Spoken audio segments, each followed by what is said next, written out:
Funny thing about life, you see that Sajida, God is in control, so mind your own soul. Can't take nothing from me, cause God gave it to me. Ukarwazi wa nini story, yeah, oh boy.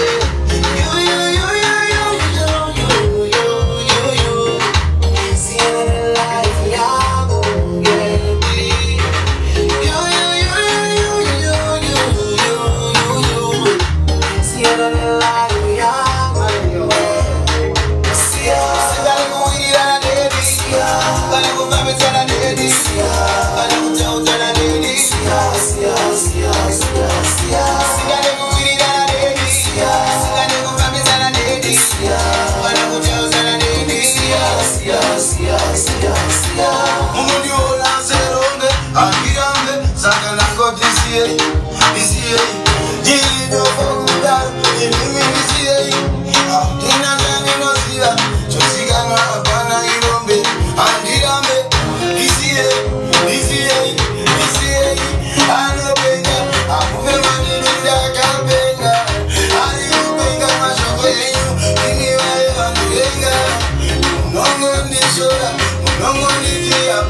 What is it? Nimomira.